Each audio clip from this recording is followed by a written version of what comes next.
Bonjour à tous. Écoutez, je suis ravie de vous retrouver pour une nouvelle émission de présentation d'Oracle. Cette fois, j'ai l'honneur d'avoir Julia Salomé, que vous connaissez sous le nom d'AstroKif sur les réseaux. Et on va parler donc de son oracle, l'oracle céleste AstroKif. Alors je ne sais pas s'il fallait rajouter AstroKif à la fin, mais en tout cas, vous découvrirez cette petite pépite. C'est sublimement illustré donc par Sandrine Fourier. Et je vérifie, je ne veux pas faire de faute en même temps que je parle, mais vous verrez, si vous l'avez en main, en tout cas, amusez-vous avec. Je pense qu'il y a de quoi faire. Bonjour à toi, Julia. Julia, j'ai envie de dire Julia, tu sais, Julia. Julia, ça passe. Bonjour.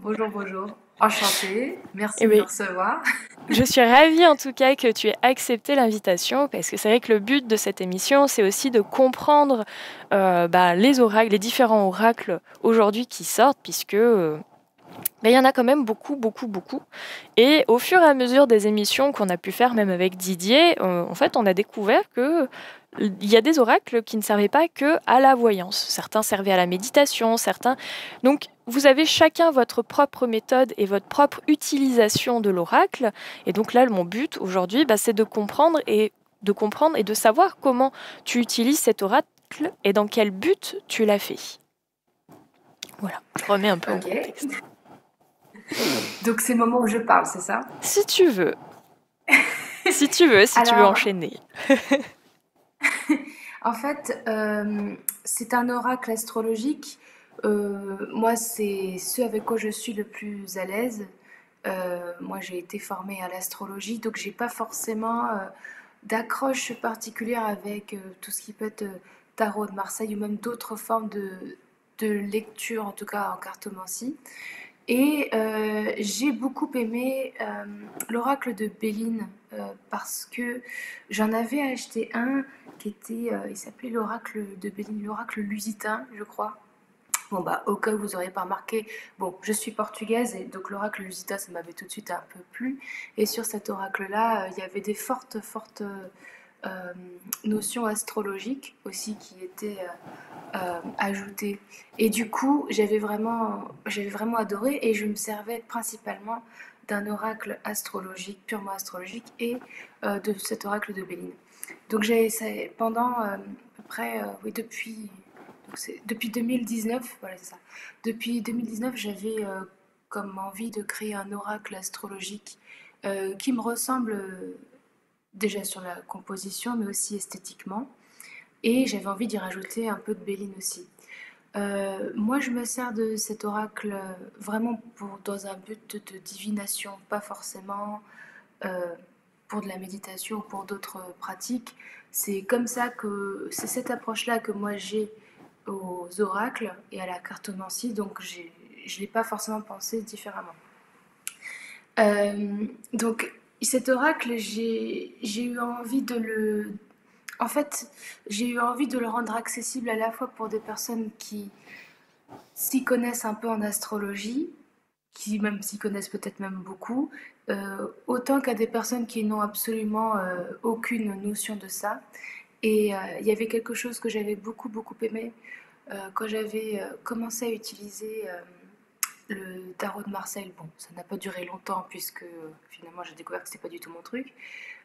J'avais acheté un jeu qui s'appelait le Tarot des Gitans. Je ne saurais plus vous dire exactement de qui il était. Et, euh, et c'était un jeu sur lequel il y avait écrit la signification de chaque carte à l'envers et à l'endroit. Et j'avais trouvé ça très intelligent pour un peu se familiariser avec la notion de chaque carte parce que c'est bien d'avoir un livret qui est bien expliqué, qui est tout ça, d'avoir des belles illustrations. Mais des fois, quand on est dans le jus, on n'a pas forcément envie d'aller chercher le bouquin toutes les 2 minutes pour aller interpréter une carte, quoi. Donc j'aimais bien cette idée de petits mots-clés, donc c'est quelque chose que j'ai voulu rajouter, en fait, à l'oracle que j'ai créé.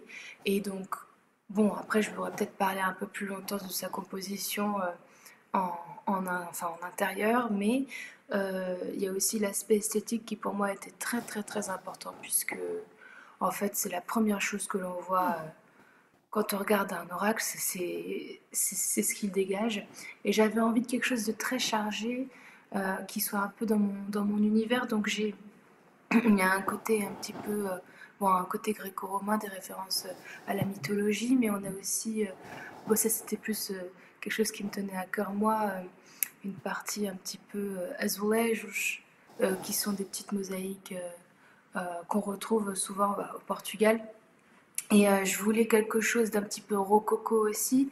Et Sandrine Fourier, qui est l'illustratrice avec qui j'ai travaillé sur la conception de cet oracle, a vraiment, enfin, à mon sens, elle a su réunir ces univers-là sans que ce soit, à mon sens, pas trop pâteux.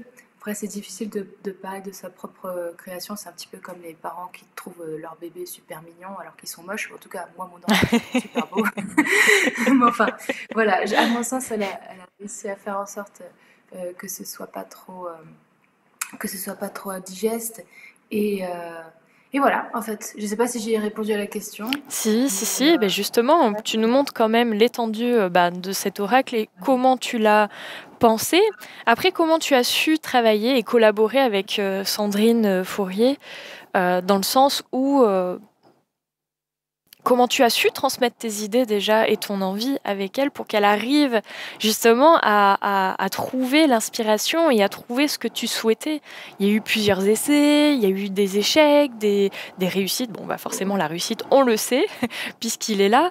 Mais voilà, peut-être qu'il y a des cartes aussi que tu pensais autrement, que finalement, elle te l'a amené différemment. Et ça t'a fait réfléchir à cette carte, du coup, de sa manière, puisque ça t'intéressait, ou pas.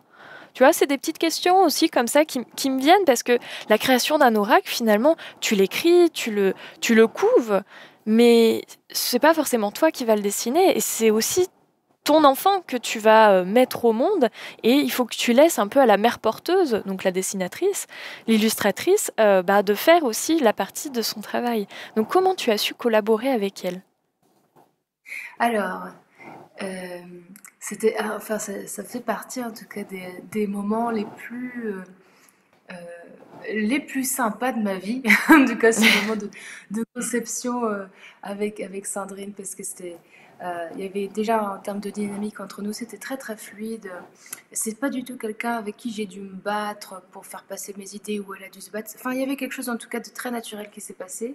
Alors, faut savoir, moi, j'ai tout en vierge dans mon thème. Bon, j'ai un gros amas planétaire en vierge, donc en fait, c'est-à-dire que j'ai cette tendance à tout préparer un petit peu millimétriquement.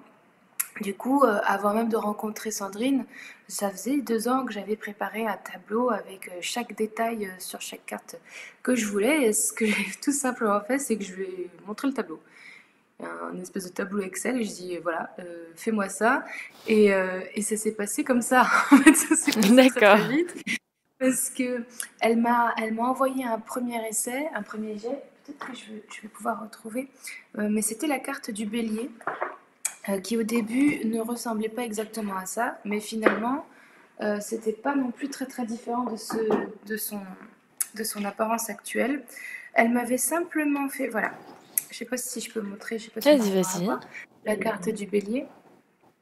En fait, on est pratiquement sur l'illustration originale, quoi. Il n'y a Oui, pas grand-chose qui a changé, mis à part les couleurs, parce qu'elle m'avait fait un fond qui était un peu plus marron, un peu plus un papier, comme du papyrus un petit peu.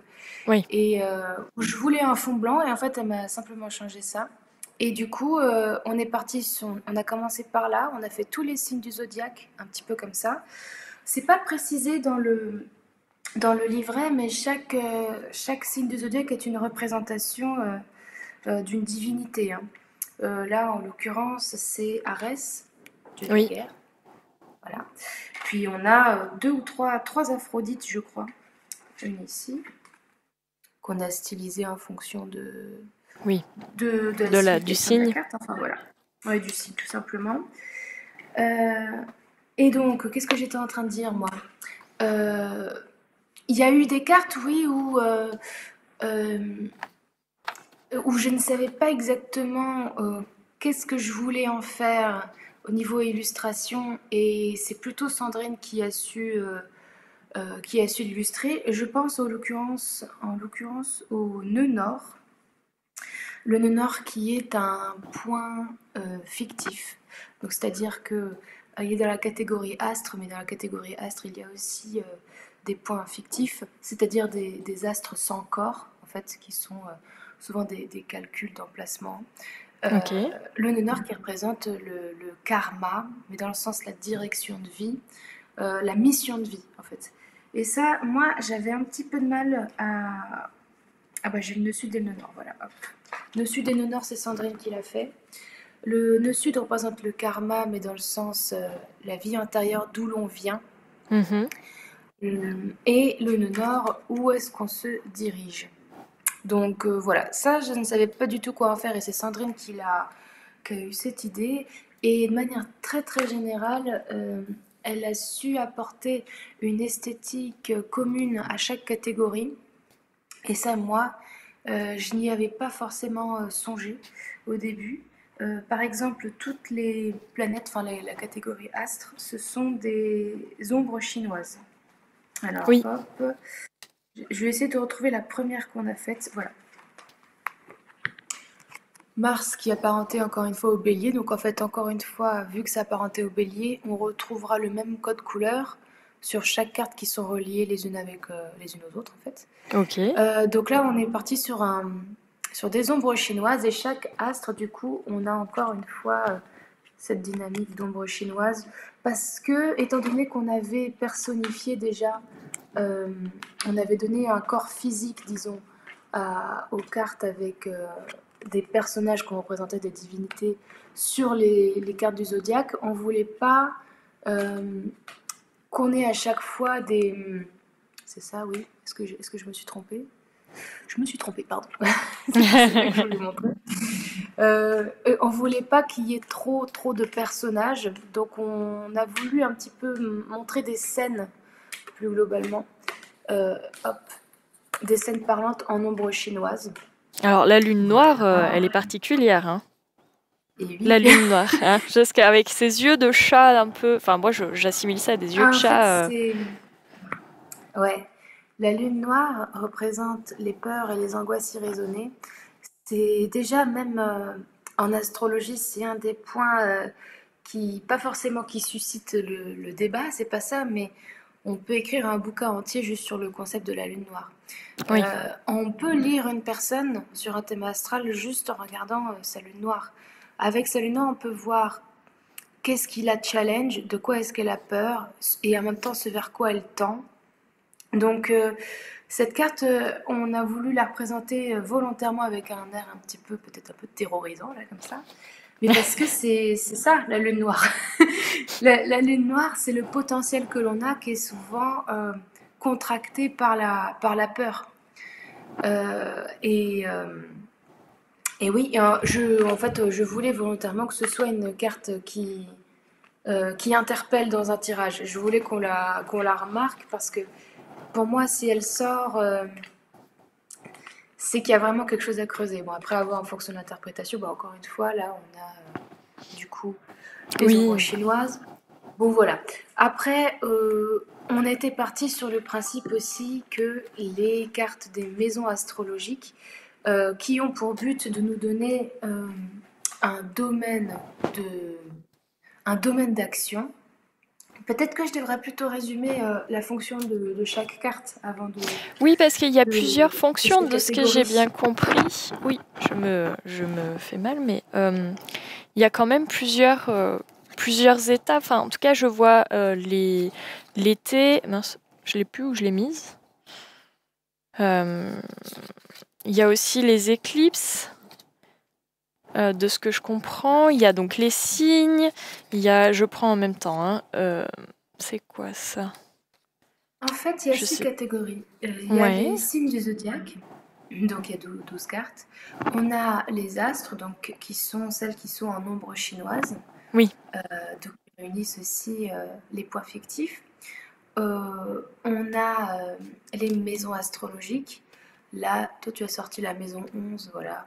Maison 1, voilà. Oui, voilà. Et on a les transits planétaires qui ont littéralement comme fonction de de représenter tout simplement des transits planétaires et donc des événements marquants. Et on a des cartes complémentaires ensuite, dans lesquelles on peut retrouver des cartes de Béline et d'autres cartes que j'ai rajoutées, des cartes qui fixent un peu la temporalité, parce que c'est quelque chose que j'aime beaucoup, même si on ne peut jamais être totalement précis en cartomancie sur les périodes. J'aime avoir une notion plus ou moins vague de la durée d'un, enfin en tout cas, soit de la durée d'un événement, soit quand est-ce qu'il va arriver. Donc on va... Ah, et puis j'ai oublié aussi, on a aussi les éléments, donc qui est la carte rouge que tu viens de sortir, le feu. C'est une catégorie à part. Voilà. Ok. Alors en gros, attends, je regarde. Bah, la ligne noire, elle va avec Saturne en haut. Voilà. Hop. Voilà. J'étais en train de Voilà, c'est replacer bon, t'as toutes tes justement pour catégories. que... Hop. Félicitations. C'est un puzzle. Je me suis amusée. Hop. Oui, puis il y en a beaucoup. Donc, Je crois voilà. qu'il y a 70 cartes. Il y a 70 cartes, mais c'est vrai que la plupart d'entre elles se lisent dans deux sens aussi. Donc elles ont chacune, sauf les cartes complémentaires, elles ont chacune une double signification, une double portée. En fait, je trouvais ça toujours très difficile quand j'utilisais des oracles astrologiques euh, de différencier, parce qu'il y a quelque chose quand même en astrologie qui est une planète ou un signe ou une maison peut avoir de nombreuses significations. C'est pour ça que, alors je vais rentrer dans un grand débat, mais c'est pour ça que quand on dit juste je suis Gémeaux ou je suis Balance, en fait ça ne veut rien dire puisque ça englobe beaucoup de choses et en astrologie ce qu'on aime c'est comme un entonnoir, c'est partir avec énormément d'informations, puis finalement épurer jusqu'à venir à quelque chose d'un petit peu plus fixe. Mais C'est t'es pour pas ça la qu'on est seule peut-être à le dire, parce que c'est vrai Mhm. que je l'ai beaucoup entendu, même avec des invités qu'on a eus au niveau de l'astrologie. C'est vrai qu'on se résume facilement à un signe, mais au final, c'est beaucoup plus complexe. Alors après, moi, j'y connais pas grand-chose en Oui, astrologie. Je ne bah fais que en gros, réitérer les dires. si j'explique vraiment en gros, on est chacun de tous les signes du zodiaque dans des domaines de vie différents et à des doses différentes, en gros. Oui. Bon, voilà, ça c'était vraiment une explication la plus grossière possible de l'astrologie. Enfin, bon. Écoute, on prend. Ce que je veux dire, c'est que quand on utilise un oracle astrologique, c'est difficile de, par exemple, si j'ai en l'occurrence le bélier qui sort, je peux me dire 1 million de choses parce que le bélier, ça a un aspect, c'est rattaché à Mars, donc ça peut être l'action, ça peut être le fait de se mettre en avant, ça peut être la compétitivité, ça peut être la vitesse, ça peut être une tonne de choses, comme ça peut être aussi la précipitation, le manque de recul, ça peut être aussi l'agressivité, la violence, ça peut être la guerre. Et donc on passe d'une signification qui peut être positive, on peut aussi en choper une qui peut être beaucoup plus négative.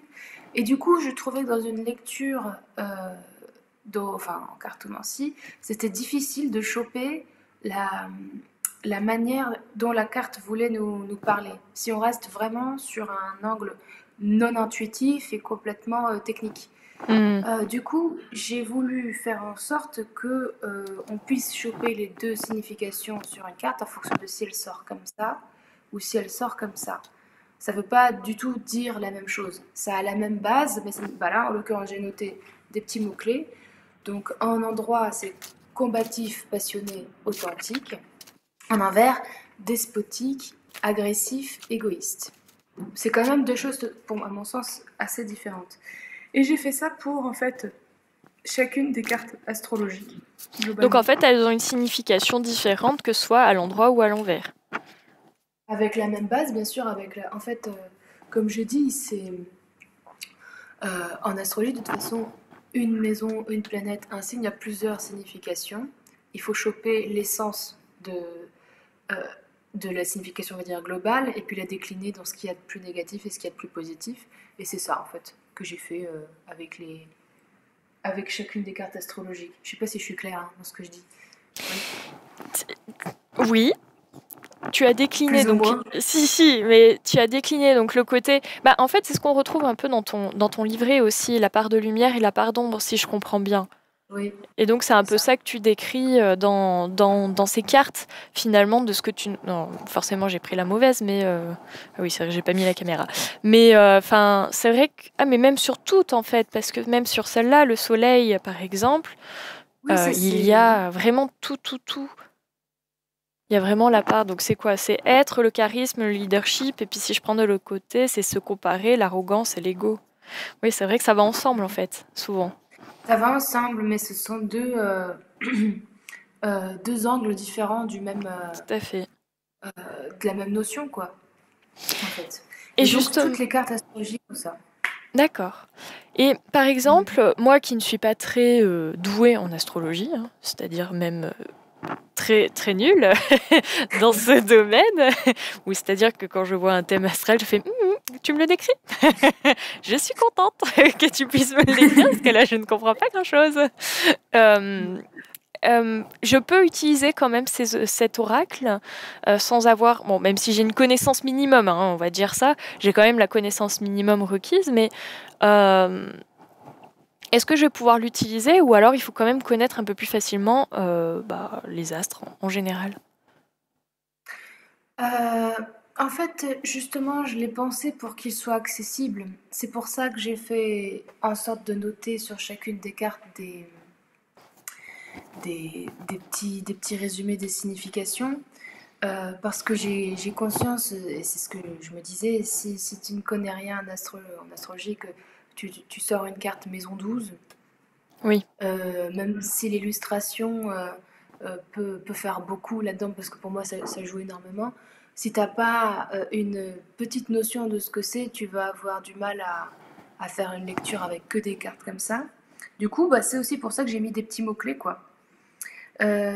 Après, dans le livret, j'ai détaillé aussi comment s'en servir et pour aussi comprendre la fonction de chacune des cartes.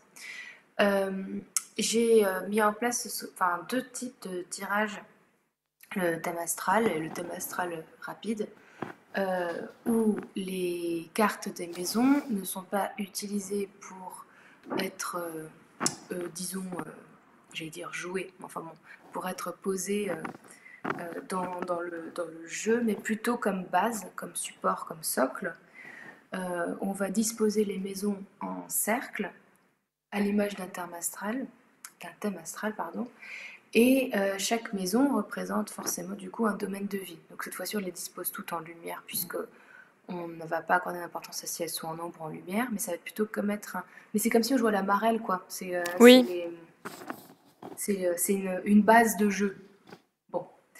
Et oui, c'est vraiment par-dessus, on va celle-ci qui est disposer. illustrée du coup. Oui, c'est ça. C'est ça. Et sur chacune des cartes, on va disposer une ou plusieurs cartes en fonction de l'interprétation qu'on va chercher à avoir, si on veut qu'elle soit plus ou moins précise. Et ça va nous permettre d'avoir un point de vue très très global sur notre vie, c'est-à-dire dans un tirage, à savoir, il faut déterminer la temporalité au préalable, et chacune des maisons va nous parler de ce domaine-là de notre vie, comment ça va se passer dans ce domaine-là. Donc la maison 1, ça va être euh, personnalité, santé, corps, de manière très générale. Maison 2, ça va être les finances. Maison 3, ça va être les frères et sœurs. Maison 4, ça va être la famille, les parents. Maison 5, ça va être l'amour. Maison 6, le travail, etc. jusqu'à 12. Donc j'ai essayé de faire en sorte à ce que ce soit expliqué, en tout cas dans le livret. Et pour moi, ce livret, cet oracle de manière très générale, il a aussi comme but de familiariser les personnes avec l'astrologie. Oui, Euh, c'est aussi ça un petit peu le principe, c'est que qu'on puisse s'en servir, même si on ne sait pas ce que c'est qu'une maison, quoi. Et j'espère à la fin, on saura un peu plus ce que c'est. Je oui, sais pas si je suis claire si, dans ce que si. je dis, mais enfin voilà. Si, alors j'essayais de refaire un petit peu par rapport au schéma pour illustrer, comme ça donne un exemple un petit peu aux gens. Ah bah, en plus, c'est bien parce que tu as un cercle déjà en fond. Oui, ce qui va m'aider, mais il est Donc, tout petit, donc les cartes ouais, il sont est tout grandes. petit, Donc ouais. c'est quoi? C'est un, Alors, maison 2, 2, c'est hot. en Oui, voilà. dessous. Alors, par contre, j'ai vite cherché, mais peut-être pas. Alors, attends, je vais mettre en Ah bah plein oui. 3. Ensuite, le 4 là. Ouais. Le 5 là. Le 6 ici. Au moins, on voit que je sais compter. Ouais. Le 7, le 8, le 9, le 10, le 11 et le 12. Bon, moi, c'est un peu serré. Voilà. Alors, je vais mettre en plein écran, comme ça, on le fait ensemble. Et moi, je vais essayer de faire ça. Hop. Je vais essayer d'illustrer, d'aller au maximum de ce que je peux. Ah, bon, on la voit pas trop la 12, mais... Là, 4. Hop, mais tant pis, j'ai pas le choix. Bon, moi, ça va donner un petit peu ça. Ouais, en plus, c'est un tirage qui prend vraiment particulièrement de la place, quoi. Même moi, quand Oui, je oui, le fais oui. chez Bah, là, moi. vous le savez, il Non, faudra 24. une table. Ouais. Et donc après, je pose mes cartes au milieu. Alors, je les peut-être les mélange parce que moi, je Alors, les sur ai... chacune, donc, moi, ce que je fais, c'est que voilà, je bats mon jeu Oui. et je pose une carte. Donc, Alors, attends, je comme ça, vais te pouf, mettre sur chacune des maisons. Voilà. Tu remontes, s'il te plaît. Excuse-moi, tu étais pas en Oui, bah, écran. je disais juste que je prenais une carte et que je la posais donc face cachée sur chacune des maisons. Sur chacune des maisons. Bon. Eh ben, je Oui, suis... voilà. Vous Elle voyez, a il pas faut de de la chance. place, hein. Donc là, je prends. Hein. Je vais peut-être refaire un petit peu. Hop. Allez. Alors, c'est vrai que je sais pas si tu l'as fait, mais idéalement, il faut avoir mélangé son jeu Je l'ai fait. dans un petit peu C'est bien. Bon, voilà. Un peu tous les sens pour voir si les cartes vont sortir en ombre ou en lumière. Ah, ok. Ah, ça, je l'ai pas fait comme ça. Bon. Je vais me Oui, mettre on est sur un petit une peu en train table. de le faire à l'arrache, là. Ah ouais, mais c'est comme ça. En même temps, on fait. Je le mélange. Je peux pas vous le montrer, c'est dommage parce que franchement, je suis en train de faire un Bah, mélange écoutez, sur moi, ma je vous montre. table. Voilà. Voilà. Moi, je fais toujours un peu comme ça. Après, Moi, c'est une table. Moi, il me faut une énorme table. En fait, il faudrait une table de conférence. Hop. Et cette fois, hop, je mets. Et là, je fais. Bon, je fais un truc rapide. Alors vous le remélangerez si vous avez envie. Hop. Tac. Et voilà. Voilà, donc maintenant, les dés, bon, tu peux poser une carte aussi au centre si tu en as envie. Ce serait quand même une carte conseil, une carte. Voilà, bon, c'est bien, tu l'as fait. Je l'ai fait. Moi, je suis pas compliquée. Voilà. Donc, alors, maintenant, l'idée, c'est de reprendre chaque maison une par une. Donc, en commençant par la maison 1 qui va nous parler un petit peu de l'état général. L'hiver, donc ça, ce sont des moments de pause, souvent. Hibernation, hiver, ok. Ok, Ah non, après non, non, c'est non, la non. maison 2, c'est Mercure rétrograde à l'envers en plus. Mercure rétrograde qui est déjà une planète. Alors, qu'est-ce qu'une rétrogradation? Euh, alors, il faut savoir qu'en astrologie, on observe le ciel de là où on se trouve, c'est-à-dire en partant de la Terre. Oui. En observant le ciel, on a pu constater que les planètes avaient une vitesse de révolution. Donc, quand on dit révolution, c'est le temps qu'elles prennent pour faire le tour, un tour au total, quoi. Donc, ça veut dire que chaque planète a son sens, a sa vitesse.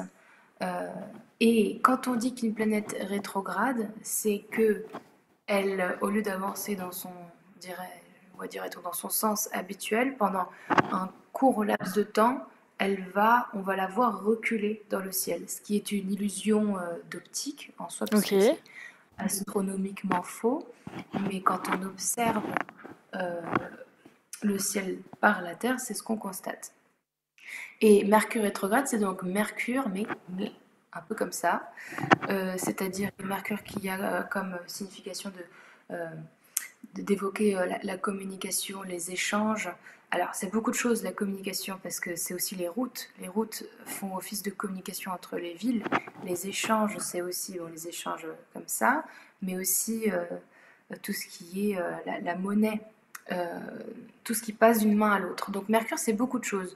Donc, Mercure rétrograde, déjà de base, ça veut dire qu'il y a une période où il faut faire attention un petit peu à comment on parle, à pas faire des petites erreurs bêtes. Ça peut être des petits accidents de la route ou des retards ou des erreurs. Enfin, c'est beaucoup de choses comme ça, Mercure. Donc là, Oui. on a Mercure rétrograde, mais en plus, elle est à l'envers. Donc on va... Parce qu'il y a du bon dans Mercure rétrograde aussi. Mercure rétrograde, c'est aussi l'occasion de revenir sur quelque chose qu'on avait laissé derrière, de retrouver un Ça, c'est objet le bon. perdu, de retrouver le contact. Voilà, les retrouvailles en l'occurrence. Et puis en rétrograde, on va avoir vraiment la partie plus négative de Mercure rétrograde. Donc là, en l'occurrence, dans les finances en plus, ma poule, alors ça peut signifier des pertes, en tout cas des mauvais calculs, des problèmes d'organisation. En tout cas, là, au niveau finance, ce qui ressort est un petit peu... On a envie de t'engueuler hein, en voyant ça. On a envie de te dire, fais attention. J'en Bon, prie, j'ai des continue. super comptables, donc écoute, Bon, tant mieux. non, non, c'était de l'ironie. Oui. S'ils me regardent, ils vont comprendre. Maison 3, nœud sud. À la maison 3, ça représente les frères et sœurs, mais aussi les déplacements. Alors, maison 3 est reliée à Mercure. Donc, on retrouve plus ou moins les mêmes dynamiques qu'avec C'est Mercure, drôle, du sauf coup. que les maisons ont comme but de nous parler d'un domaine de vie. Mercure va nous parler... Enfin, Mercure est une planète, donc c'est souvent des actions. Et là, la maison 3, ça va être plutôt dans quel domaine est-ce que l'action va se faire. Donc, la maison 3 peut représenter les frères et sœurs, les petits déplacements, et on a le nœud sud qui évoque le passé, donc soit retrouver, alors ça peut être les cousins, les cousines, les oncles, les tantes aussi, donc les frères et sœurs d'eux. Nœud sud, c'est avoir un lien en tout cas fort avec ça, mais un lien de passé, donc quelque chose qui a à résoudre ou que l'on retrouve en lien avec le passé. Je ne sais pas si je suis claire. Si, si. Donc retrouver des frères et sœurs, retourner à un endroit dans lequel tu avais l'habitude d'aller étant petite, ça peut être ce genre de choses en tout cas. Ok. Ça peut être aussi les véhicules, la maison 3. Donc, retrouver un bien. À voir avec le reste du tirage. Parce qu'en fait, une fois qu'on a fait tout le tirage, après, on arrive un petit peu mieux à comprendre chacune Oui. des sorties, puisque les choses se mettent en lien les unes avec les autres. Ok. Alors, vas-y, dis-moi, maison 4, Chiron. Maison 4, la famille, la maison, le foyer, mais dans le sens les ascendants, les parents. Chiron, c'est l'astre guérisseur, celui qui évoque souvent la notion de soigner. Donc, soit il y a des travaux dans une maison, il va y avoir des travaux dans une maison, des réparations, quelque chose comme ça, soit un membre de la famille va être soigné. D'accord. Ah oui. Je viens de voir là. Hop. Pardon, je regarde, mais du coup, je ne montre pas. Donc, on a la maison 5 qui est sortie. La maison 5 a tendance à représenter l'amour, les aventures, les plaisirs, la création, les enfants. Alors, pourquoi est-ce qu'on a réuni la création, l'amour, l'aventure et les enfants? Je pense que le maître mot pour la maison 5, le domaine 5, c'est la création. Un enfant, c'est quelque chose que l'on crée aussi. Oui. Ça émane de nous. Les plaisirs, c'est aussi la maison de l'art, en fait, hein, la maison D'accord. 5. En tout cas, c'est la partie de notre thème qui va décrire comment est-ce qu'on croque la vie, quoi, en gros. Hein. Voilà. Et donc là, Sandrine, justement, elle est intéressante cette carte parce que Sandrine, elle a repris, il me semble que c'est Rodin, je crois que c'est Rodin, une sculpture d'une main dans laquelle se trouve aussi un bébé. Il me semble que c'est Rodin. Oui. Et bon, on n'avait évidemment pas les droits pour reproduire littéralement la sculpture, donc elle l'a dessinée à peu près. Il me semble que c'est ça. Hop. Mais elle est très belle. Et qui est donc la métaphore de la... Je crois que c'est Rodin. Hein. J'espère que je dis pas... Ça, c'est Sandrine. Voilà, en l'occurrence, je crois pas que c'est Rodin, en fait. En l'occurrence, c'est Sandrine un grand qui a trouvé peintre. cette idée-là. Un grand peintre. C'est une sculpture. C'est pas grave. On a compris. C'est un grand artiste. Qu'est-ce que j'étais en train de dire? Donc, tu as Cérès qui est sorti en maison 5. Cérès est un astéroïde qui est semblable à la Lune dans sa signification, sauf que la Lune, qui représente la mère, la gestation, la maternité, l'émotionnel, la Lune c'est une mère émotionnelle. Cérès, c'est une mère non émotionnelle. Hmm. Donc il y a plus une portée d'éduquer, en fait. Hein. Une portée un peu plus, ouais, un peu plus disciplinaire chez Cérès. C'est représenté aussi par le symbole de la récolte. Donc il y a quelque chose en tout cas, là vraisemblablement, Maison 5 Cérès, quelque chose que tu as mené à bout, disons, d'une façon peut-être un petit peu vierge, un petit peu comme ça, un petit peu carré. En tout cas, c'est quelque chose de plutôt positif. Si ça avait été à l'envers, là, ça aurait signifié que tu manques de discipline, que tu vas avoir du mal à faire en sorte que tes projets aboutissent. Euh, mais c'est pas le cas, donc tant mieux pour toi. Oui, bah heureusement. J'ai déjà Mercure Voilà, dans le mauvais sens. Mercure voilà, bah rétrograde ça dans le c'est les mauvais sens. finances. Si on pouvait éviter d'avoir plus, hein? Oui.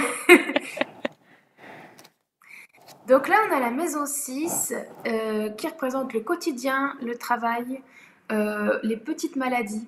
C'est la maison des habitudes. Donc en fait, c'est la maison un peu chiante parce que c'est la maison qui te parle de ton tous les jours, de toutes les petites choses de la vie qui font un quotidien. Donc contrairement à la maison 5 qui vient avant, qui est une maison qui nous parle un peu plus de nous. Il y a un côté plus spectaculaire dans la maison 5, un peu plus les grands sentiments, l'amour, les plaisirs. La maison 6, elle qui est apparentée à la Vierge, va nous parler de bon, revenons sur Terre et voyons l'état des lieux, comment ça fonctionne, est-ce que tout fonctionne bien, est-ce que je suis en bonne santé, est-ce que j'ai des petits problèmes à régler ou pas. La maison 6, c'est tout ça en fait. Donc là, tu as Ok, le changement. Voilà, qui est une carte qui se lit que dans un seul sens, ça puisque c'est bien. voilà, c'est pas une carte astrologique. D'accord. Bah, le changement, voilà, c'est Oui, c'est bah aussi écoute, con moi c'est très que... bien, hein. Voilà. Bon, et ben j'aime bien on puisse voir ça après, juste. Ah, ça c'est bien ça. Alors, maison 7, c'est apparenté à la balance. La maison 7 est dans un thème opposé, c'est-à-dire en face de la maison 1. La maison 1 qui est la première carte, enfin la première maison que tu as tirée. La maison 1 est celle qui va te représenter toi, ton corps, ton ego en fait. Et la maison 7, c'est justement à l'inverse ce qui va te lier aux autres. Donc ça représente les contrats, les mariages. C'est pour ça qu'on a de petits anneaux Oui, comme ça. Ça peut être, donc elle a une portée amoureuse et professionnelle, cette carte. C'est tout ce qui te lie à l'autre. Et ok, la maison 7, c'est aussi euh, c'est le partenaire, mais ça peut être aussi l'ennemi déclaré, l'ennemi officiel, ok, le concurrent direct. Enfin, il y a quelque chose de très clair en tout cas par rapport au lien que l'on a avec l'autre. Il est défini par un contrat, par une union, par une opposition très forte. En tout cas, la maison 7, elle a cette signification-là et elle évoque aussi la justice, en l'occurrence. d'accord. Donc là, on a la réussite, bah, félicitations, voilà. Bon, bah Alors, soit, je ne sais pas euh, dans quoi ça va être, mais voilà, alors je c'est suis vrai qu'on n'a contente. pas défini en plus avant de commencer, on n'a Oui, pas c'est vrai, moi j'ai défini fait comme ça, hein. de durée. On a fait un peu à l'arrache, mais normalement, on est censé définir, voilà, est-ce que c'est sur 6 mois, est-ce que c'est sur un mois. Là, soit on nous parle d'une signature importante ou d'un couple qui fonctionne bien. Euh, à voir avec le reste du tirage aussi. Les deux, c'est très bien. Les deux, les deux. Et bien là, maison 8. Alors la maison 8 est apparentée au Scorpion. C'est une maison qui est un petit peu particulière parce que c'est... Comment dire? Bah, je pense qu'on peut le voir aussi par l'illustration. La maison 8 a porté sur tout ce qui est un petit peu... alors, il y a tout ce qui est surnaturel. Oui, c'est une table Ce sont... Ouija. Oui. Ouais. En fait, la maison 8, c'est la maison des transitions, des fins et des commencements. Elle est apparentée au Scorpion, qui lui-même est apparenté à Pluton, et ces trois, on va dire, ce trio-là, a un petit peu comme dynamique la mort, la naissance, le sexe, l'ésotérisme, les secrets, les choses que l'on cache sous le tapis, la transformation. C'est une maison très très particulière. En astrologie, bon, ça dépend de comment est-ce qu'elle est fournie, mais on l'utilise souvent pour voir qu'est-ce qui va se commencer et qu'est-ce qui va se terminer. Oula. Qu'est-ce qui va commencer, qu'est-ce qui va terminer. Oui. C'est un petit peu la même. une maison de transition. Bon, bah là, on a le ciel, en l'occurrence. Donc ça, c'est... Alors, disons qu'il y a deux cartes, je pense, qui sont assez importantes dans l'oracle. On a la carte du ciel, celle-ci, qui vient de Béline, en fait, hein, qui est une carte de Oui, protection.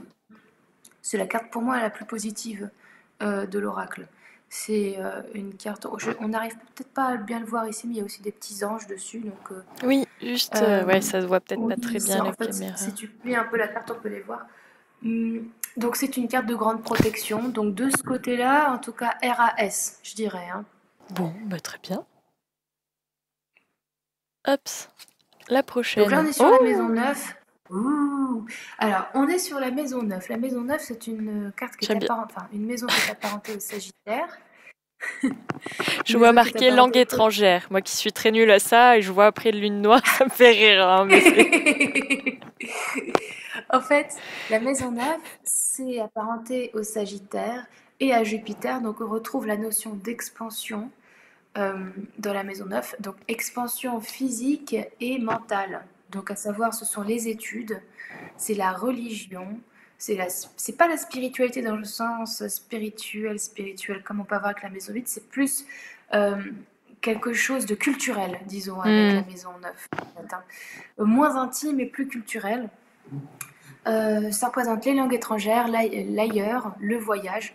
On retrouve aussi la notion de voyage dans la maison 3, mais la maison 3 évoque les choses petites. On évoque presque des détails. Donc la maison 3 évoquera des petits voyages, tandis que la maison 9, elle nous parlera de vraiment de partir à la conquête du monde, quoi. Donc on a la lune noire. Bon, tu es nul en langue, apparemment. Ça, c'est ce que Oui, complètement. voilà, mais ça peut aussi témoigner de quelque chose qui pourrait te lancer un défi par rapport à ça, soit un voyage qui va se présenter peut-être de manière un peu inattendue, ou alors le fait de te retrouver peut-être un petit peu dans une position délicate parce que tu vas avoir à parler une certaine langue à un moment donné, tu vas peut-être... Enfin, tu vois, bon, quelque chose un petit Oui. peu comme ça, à voir, hein. Donc ensuite on a... Waouh, ça c'est bien. Donc la maison 10, qui est apparentée au Capricorne, et du coup à Saturne. La maison 10, donc c'est... Là, on l'a représenté par un podium. Ça représente l'ascension socio-professionnelle, la position socio-professionnelle d'une personne. Alors, à ne pas confondre avec la maison 6, qui nous parle du travail aussi, mais dans le sens la tâche quotidienne, le job. Ok. La maison 6 n'a pas de réverbération. Oula, je sais pas si c'est assez. N'a pas Si ça se de... dit. Ah, super, tant mieux. N'a pas en tout cas d'incidence sur la carrière d'une personne. Ça va être plus, par exemple, on peut les relier la maison 6 et la maison 10. On peut avoir une information en maison 10 et une information en maison 10, 6 et 10. Comment est-ce que la personne fait son travail et où est-ce que ça va la mener? Ça, D'accord. ça peut être le faire entre les deux, mais la maison 10, ça représente la destinée, les objectifs de vie. Et moi, c'est Et de c'est marcher une sur la forme lune. de... Et ben voilà, apparemment. En plus, tu as sorti la lune, voilà. Non, mais du coup, ça représente une période de gestation et de naissance, en tout cas. C'est plutôt positif. Ouais, Ben écoute. professionnellement, il me semble que tu avais plutôt un bon tirage, hein, quand même, hein. Oui, j'avais la réussite. Sur le Ouais, 6. ouais, c'est plutôt pas mal. Hmm, C'est plutôt pas mal. Attends, et puis la 8, t'as la carte du ciel aussi, la 8 qui représente les commencements. On a encore cette notion de gestation qui revient avec la maison 10. Donc ça sous-entend qu'il y a un projet qui va arriver, qui est quand même dont tu es, disons, initiatrice, puisqu'on a la lune, qui est celle qui fait naître, qui est plutôt positif. Bon, voilà. Tu vois, c'est ce que je te disais, c'est qu'au fur et à mesure, Oui, on en on apprend un peu peut, plus ouais, on peut à petit faire à des liens. petit peaufiner un petit peu le tirage, quoi, Ouais. avec la suite. Alors, maison 11, Mars. Maison 11, ça Hop. représente les... Alors, la maison 11, ce sont les apparences, les amitiés. En fait, c'est très... il y a un côté très extérieur avec la maison 11. C'est l'image. Elle est apparentée au Verseau. C'est l'entourage, c'est le groupe. Donc là, on peut retrouver sur cette carte ce portrait du Christ et de ses apôtres. Ah oui, oui, oui. Donc, en tout cas, j'ai voulu donner, parce que la maison 11, c'est beaucoup de choses, mais j'ai voulu orienter dans cet oracle-là l'interprétation de la maison 11, principalement sur l'entourage, les amitiés, les fréquentations. Et donc là, on a Mars. Bon, c'est tombé dans le bon sens, donc tant mieux, parce que un nombre, donc à l'envers, ça aurait pu être des conflits au sein d'un groupe.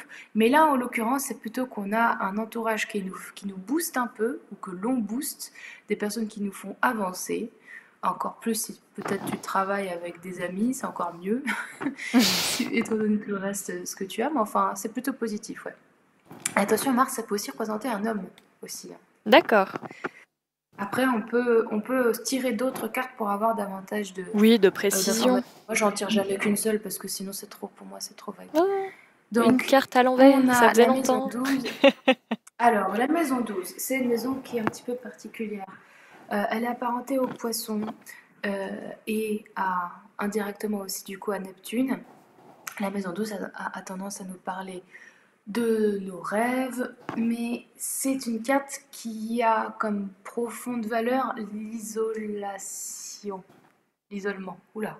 L'isolement, Isolement, hein. l'isolation, c'est ce Parce que qu'on met sur les l'isolation, c'est murs. les murs. Dans les C'est murs. ça. Et donc, en fait, là, ça nous parle c'est notre monde intérieur. La maison 12, c'est tout ce que l'on ne dit pas, tout ce qu'on, parfois, c'est ce que j'ai dit, hein, c'est les rêves, en fait. Donc, il y a quelque chose de très, très intérieur avec la maison 12, à savoir aussi, la maison 12 représente les épreuves de la vie, tout ce qui a tendance à nous replier sur nous-mêmes. Donc, ça peut être littéralement l'isolement factuel, à savoir être kidnappé. Je dis une connerie, mais enfin, le fait d'être enfermé dans quelque chose ou quelque part, en soi ou plus matériellement, géographiquement dans quelque chose. Mais c'est aussi, ça représente les grandes maladies, c'est les hôpitaux, c'est la prison, c'est l'hôpital psychiatrique, c'est tout ce qui peut avoir. Ça a une portée comme ça, la maison 12. Ah Donc oui. en fait, quand on regarde la maison 12, bon là, elle est sortie en lumière, enfin de toute façon, c'est la base, donc on l'interprète pas forcément comme ça, parce que c'est en lumière qu'on les pose toutes, mais ça va nous parler de quelque chose d'intérieur, en tout cas. Est-ce que c'est provoqué par un événement ou est-ce que c'est simplement psychologique? On a la carte de la Vierge à l'envers, donc là, ça peut nous parler par exemple d'angoisse avec la carte de la Vierge, qui est apparentée à Mercure, qui est un signe qui est très très soucieux du détail. On peut avoir des tendances avec une carte de la Vierge à l'envers en maison 12 à s'attarder justement sur des détails, à se replier sur soi. Ça peut être aussi le fait d'être hypochondriaque. Je suis en train de tout terminer, ma Ah pauvre. oui, mais c'est pas grave. C'est juste pour donner plein de Bien sûr. notions de ce que ça peut être. Et puis, la Vierge, c'est beaucoup les nerfs, quoi. Donc, il y a vraiment une notion d'anxiété qui peut ressortir, en tout cas, avec ce combo. En tout cas, maison 12 et Vierge en ombre, quoi. Ok, bon, au Ou moins ça ça peut être montre aussi bien le fait, l'exemple. Ouais. ouais, ça peut être aussi le fait de se retenir, d'agir par pudeur, par manque euh, comme suranalyser une situation et ne pas réussir à sortir de son monde intérieur et pas réussir à sortir une idée, quoi. Par exemple. Ok. Voilà, je fais mon speech. Bah non, et du coup, la petite dernière carte qui est magnifique. Une carte conseil. Donc ça, c'est Hélios. Voilà. Le dieu. Beau gosse, hein, n'est-ce pas? Carrément. J'ai assisté auprès de Sandrine pour qu'elle me le fasse beau gosse comme tout, donc avec ses bouclettes d'or. Oui. Carte de conseil, alors c'est drôle parce que je trouve qu'elle fait un petit peu référence à ce qu'on a vu avec la maison 12 et la Vierge. Le lion, Oui. c'est justement mets-toi en avant, ma poule. On voit, enfin, je veux dire, ouais, c'est ça, mets-toi en avant et confiance en toi, globalement. C'est bien. C'est bien. Très beau tirage. En tout cas, merci d'avoir pris le temps de au moins montrer un exemple de comment lire entre guillemets cet oracle. Comment ça se matérialise? Ouais, c'est ça. Parce que c'est vrai que souvent on n'ose pas, on est timide avec les cartes. Et là au moins, non mais c'est vrai, hein, on a un oracle, on se dit tiens, je vais commencer à lire et tout. Mais là tu nous donnes un parfait exemple de comment on peut lire justement ces cartes. Et puis si on a bien sûr besoin de précision, on peut rajouter forcément des cartes sur là où on en a besoin, comme à peu près tout oracle. Si on a besoin de précision, forcément il nous répondra ou pas. Est-ce que tu as déjà eu un tirage où il n'avait pas envie de te répondre, l'oracle? Non. Alors, c'est vrai que Tu parles de vraiment oui, de celui-là. Bah non, Oui, en fait, comme il faut savoir aussi, il est sorti il y a pas si longtemps que ça. Donc c'est vrai que je m'en sers professionnellement pratiquement tous les jours, mais ça m'est pas encore arrivé avec celui-là. Sûrement, ça arrivera, ils sûrement. aiment bien jouer avec nous des fois. Ouais. Eh bien, écoute, en tout cas, je te remercie pour cette émission. J'espère qu'en tout cas, tout le monde en a appris un petit peu plus sur cet oracle. Et puis, si jamais vous avez envie de vous le procurer, bah forcément, il est toujours disponible sur la boutique officielle de notre chaîne, que je tiens. Voilà, donc ah bah oui, il faut bien une petite Bien placé. boutique, partie librairie, voilà. Moi j'aime bien. Donc voilà, donc si vous voulez le retrouver, bah voilà, c'est l'oracle céleste d'Astro. Ah, l'oracle céleste Astrokif. Donc écrit par. Oui, c'est ça. Alors attends, hop, oui. Écrit par. Non, Oui. moi je suis très nulle, hein, je ferai pas Miss Météo. Mais donc écrit par toi, Julia, et puis illustré donc par Sandrine Fourier. Voilà, je ne me suis pas trompée, j'allais l'appeler autrement. Et forcément, c'est aussi dans un très bel étui que vous pouvez avoir. Moi, j'aime bien. J'aime bien ces étuis-là, comme ça, mais bon. Je te remercie, et puis écoute, je vous dis à tous à très bientôt. Et bah merci à toi. À bientôt. Ciao, merci.